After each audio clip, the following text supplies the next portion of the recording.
Yeah, it's probably something most people don't realise, but you actually need the same amount of trades to do a bathroom, pretty much all of them. Same amount of trades you need to build a whole house. I mean, because you need plumber, electrician, tiler, waterproofer, and then you need a painter. You can even need a bricklayer and a renderer if it's some of the older places, depending on what you're doing. If you're moving things around, you need drainage. You're cutting up concrete, demolition, patching concrete, all sorts of things. So Thinking about building or renovating? Or maybe you are already knee-deep in a project now. Are you feeling unsure of which steps to take and if you are making the right calls? You're not alone. Welcome to Builders Beyond Borders, the podcast where experienced Aussie builders share real stories, insider tips, and practical advice so you can build with confidence, avoid costly mistakes, and actually enjoy the journey. Let's dive in.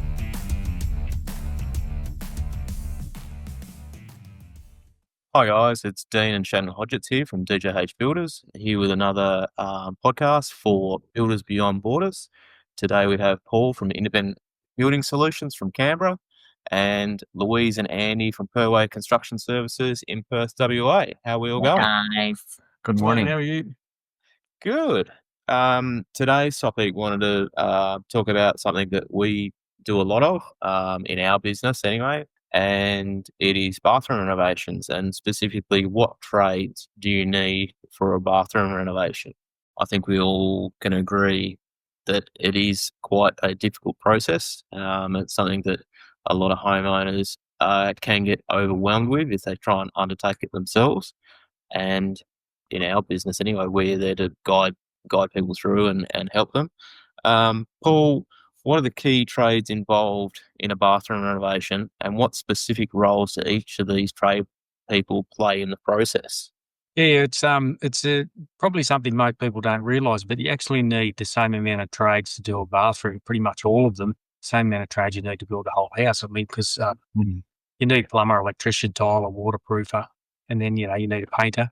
You can even need a bricklayer and a renderer if it's some of the older places, depending on what you're doing. If you're moving things around, you need drainage. You're cutting up concrete, demolition, patching concrete, all sorts of things. So it can be quite an intense sort of thing, having the amount of trades you have to go through. The smallest room in the house, the most amount of trades have to come through in it, and you try and do it in the shortest period of time, obviously, as you can too. So it's can be a logistical challenge at times, but I guess once you've done a few, you get the hang of it, and you guys have done plenty, so you should be pretty good at it, I'd imagine. Yeah. And I think and organising all those guys to come in at the right times, because I reckon that probably most of our stuff, or our projects, are about 90% owner occupied. So we are working in someone's house, whether they have another bathroom or not, and we typically try and minimise the amount of time we're on site so they can get back into their bathroom and enjoy it. With the tradespeople that come in and out, it's organising the times and knowing when you're going to need them, because a lot of people don't realise you can't just ring up this morning and get a plumber there tomorrow morning. We book most of our tradespeople, Sparky and plumber, around about a week prior to kick off on the project, and from then on it's like a well-oiled sewing machine these days. But Andy, what I was going to ask you is, how important is it to coordinate between different trades during that bathroom renovation period?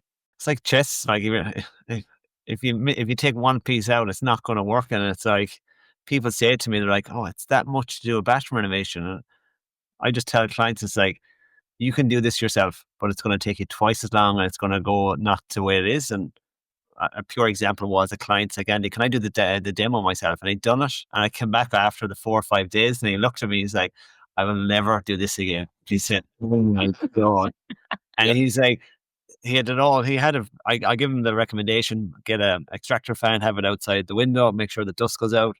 But he said took 4 hard days. His back was in bits, and he just said, for the saving of $2,000 for the demolition that I was probably going to charge for that, he said, yeah, that was my biggest takeaway on that. And he said, Andy, he said, no. And he said, if I was doing this again, and that's why I ask clients when they do their own projects, like, if you could do this project again, what would you do different? And they're like, I would just hire someone to do it, because this is what ye do very well. And you have the communication with all the subcontractors and your trades. So for me, it's like, it's teamwork, isn't it? Like everyone comes in together and they make it run to the schedule. Yeah. And I think that's where you've got like the good relationships with the subbies, that you know that, okay, if something is pushing out or if a subcontractor has a delay, because it has such a knock-on effect, that because of your good relationships that you can perhaps, get the other contractors on board to support that change as well. Yeah. So like when you it'd be really recommended to book your plumber and your electrician to do the roughing on the same day, wouldn't it? Because they love working over each other, and a room that's probably only between 4 and 6 square meters, it's impossible to get 5 or 6 bodies in there trying to do separate projects to bring the whole thing together.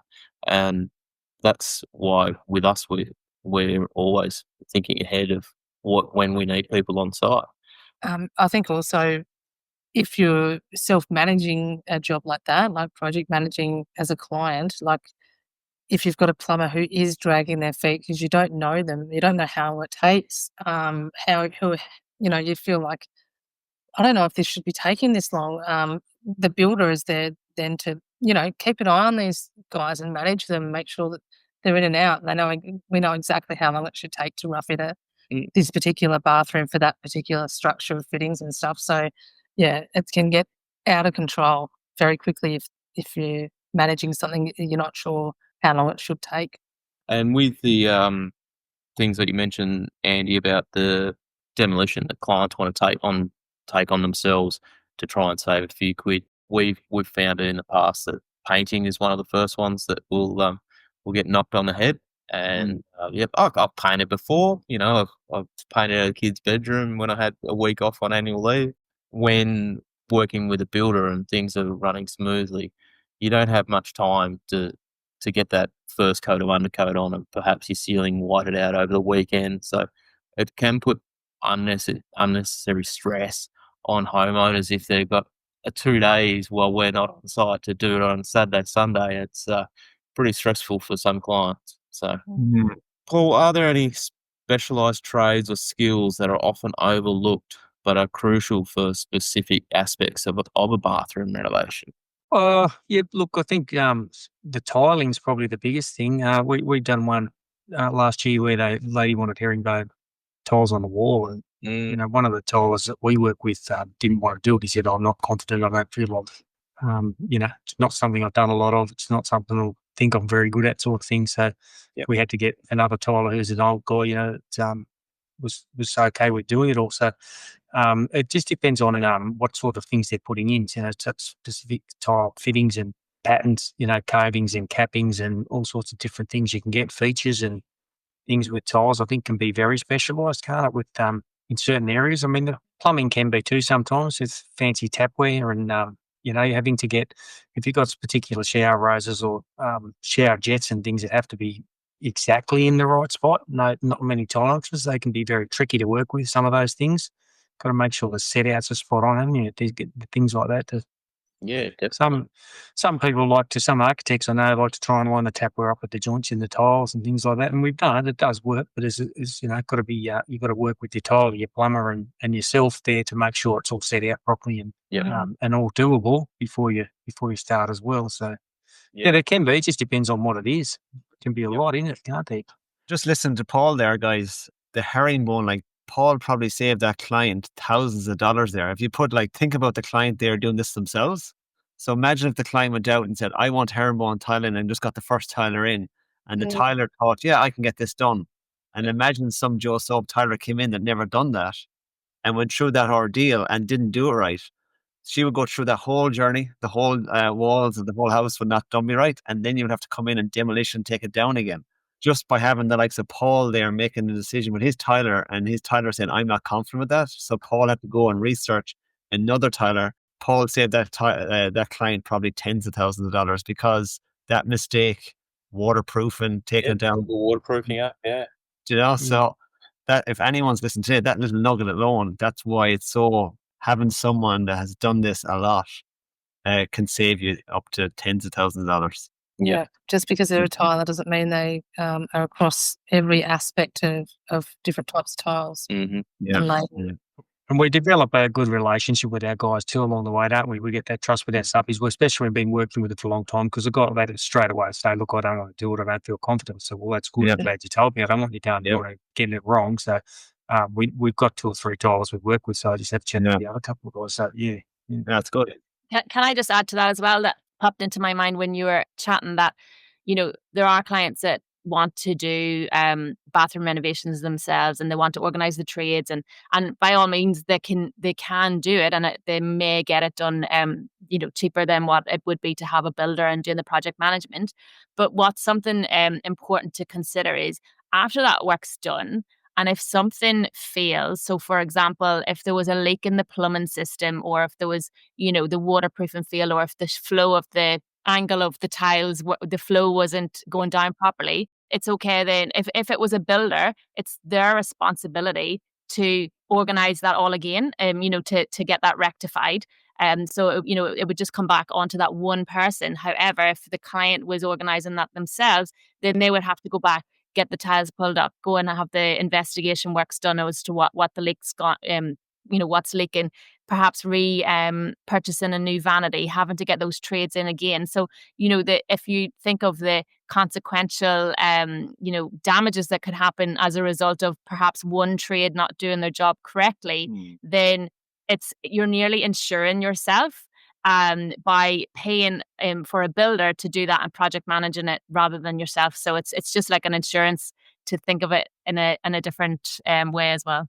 Yeah, and on the same vein, like trying to get them back. So you've picked up some tiler or some waterproofer or waterproofer to do your project, and you found the cheapest bloke on Facebook Marketplace or Gumtree or something like that, and then they stuff it up, or they get halfway through the job and they're out of there. All of a sudden, you're blocked on their phone number, and you've got no recourse really. How are you going to find them? So Yeah. And they're so independent to each other as well. They've got their own business. They, all of our sub-trades are accountable to us. Like, we'll bring them back in if we need to. Whereas if you need someone there's a problem with the waterproofing, you need the tiler, they're like, well, that's not my problem. That's these problem. And no one cares. So it's scary. Yeah. We quite often get the question asked of, what if I supply the materials? And my answer to that now is, we warrant anything that we supply. If you want to supply the tapware or the bath or the tiles, say, we'll install it as per the standards. But basically, if your tap the handle falls off or something like that, and it's faulty, well, you can chase up Bunnings or whoever you may have got your tapware off, or that's part of your issue now. But we cover the stuff that we do. So because we have the receipts and we have that consumer right to return or exactly exchange or And along with our sub trades too, we work closely with our sub trades all the time. Quite often, our clients or prospective clients will say to us, "Oh, I've got a uncle who from down the pub. He's a plumber. He would come in and do it on the weekend." You say, "Oh, okay, that's fine." But if he doesn't turn up and I've got to get a plumber here Monday morning because he hasn't done what he's got done, and I've got a plasterer waiting on Tuesday, sorry. So people will quite often come around and go, "Oh, yeah, no, well, he's probably pretty busy anyway." And I'm happy for you to use your guys. So and also it helps the course of the job, and I think people realise that now. Which is it's just the education. Like we always try and educate people. Yeah, because the materials thing as well for us, we've in the past sort of said, that's okay for clients to supply materials, and what's happened with the plumbing tapware or things like that, then they've opened, the plumber's on site, he's opened the box and suddenly there's pieces missing, or it's not the right fixtures and fittings, and then it's communicating to the client, well, look, if that happens, that guy's on standby until you need to come out of your job, you're in your you're at work. You have to come get those new products and fixtures to go back to site, whilst that, you're paying for that plumber to be on standby until the new fixtures and fittings are there. So it's just being aware of those scenarios also, hence why sometimes it's just better to leave the builder to manage it all. Definitely. And if a lot of people can't manage it to the point because they are at work, they can't probably set aside a week to oversee what the plumber's doing, what the electrician's doing. If you've got a builder who's project managing that entire renovation for you, at least it's all going to happen, and we liaise with one person. Then that's all they have to worry about. They don't have to worry about talking to 6 other sub-trades, and they can rest easy that it's just going to get done. So, and it may not seem like much, but some trades, like the plumber, I guess if it's self-managed, it can be a bit stop and start, like a bit clunky, because you can go, I'll allow 3 days for the plumber, and then I'll book in the next trade. But if the plumber only takes a day and a half, you've wasted that day and a half that you can't just ring someone and say, go there now. Waterproofing requires, more than one coat. So if you can quickly get a coat on in that afternoon, then the next morning you can do the next one, as opposed to saving 2 or 3 days for the waterproofing. So time is crucial, and it comes down nearly to the hours in the day, not the days in the week, to plan out home renovations. Definitely. If people are listening and they're asking, how do I have my dream renovation? Move out of the house, go on holidays, just give the builder the reins, and after 2 to 3 weeks when you come back, your bathroom's going to be done. Because we had clients just come into the house at the end of the project, and they're like, wow. And they just went off for a holiday for 2 weeks, and they came back and they're like, wow, that was just so nice. So, but they had it well planned though, and they had all of the specs done and everything chosen, and all the patterns, so everything was decided upon, and then it was just good communication with them, wasn't it, whilst they're away? So it's a wonderful way to do it. Yeah, we've done it for an elderly couple. They took off to England for 4 weeks, and when they come back, we had their full bathroom renovated for them. Yeah. There you go. That was pretty special. Yeah, really stoked. Grand reveal. Yeah. It was. I wish I'd had a GoPro set up for when they walked in there, but yeah, I thought it was a bit creepy to be doing that. So. It was good fun, that one. Yeah, it was. Excellent. Well, if that's all we've got for today, thanks for listening to Builders Beyond Borders, and we'll catch you in the next episode. Thanks, guys. See you guys. Chat soon. See ya. Thanks for tuning in to Builders Beyond Borders. If today's episode helped you feel more prepared, clearer, or more confident, share it with a mate who's planning their own build or reno. Got a question about building, renovating, or working with tradies?